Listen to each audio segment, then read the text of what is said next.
The nation paused today to watch in horror as the bodies of Shiri, Ariel, and Kfir Bibas, as well as 83-year-old Oded Lifshitz, were returned to Israel. The horrible image of Shiri carrying her redhead baby and toddler as they were taken hostage on October 7, 2023, were among the most shocking of the Hamas massacre and are embedded in the collective memory of the nation. Later video of mother and kids inside Gaza added to the attention in Israel and around the world. The blatant display of the lack of humanity or compassion are on full display as Hamas dragged mother and children into captivity.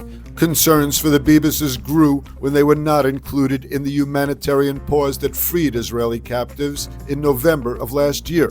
Those concerns grew more as Hamas released hints that Shiri, Ariel, and Kfir had not survived in captivity.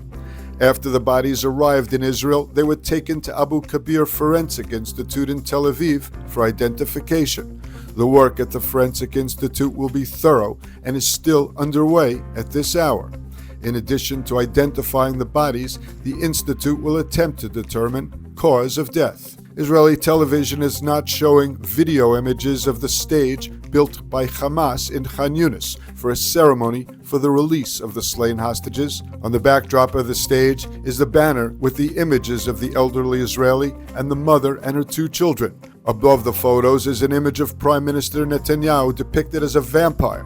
It had an inscription reading, "War criminal Netanyahu and his army killed them with missiles and Zionist warplanes." The four bodies were returned to Israel after 503 days in Hamas captivity. All four were taken from their homes in kibbutz near Oz.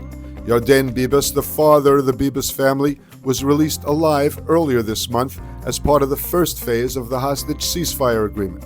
Addressing the nation ahead of the release, Prime Minister Netanyahu called it a shocking day of grief. "We hug the families, and the heart of the entire nation is torn. My heart is torn." Netanyahu went on, "The heart of the whole world needs to break, because here we see who we are dealing with, what we are dealing with, what monsters. We are grieving, we are in pain, but we are also determined to ensure that something like this does not happen again." Experience the power of truth with ILTV News. If you're looking for quality content and captivating visuals, join our news community and become an integral part of our team as we embark on a mission to unveil the real Israel, dismantling the web of lies and misinformation that surround reporting on Israel. By subscribing to ILTV News, you will not only have access to the latest updates, but you will also amplify our message, creating a ripple effect that carries the truth far and wide. Subscribe today and help reshape the narrative. Available on the web, Android, and Apple.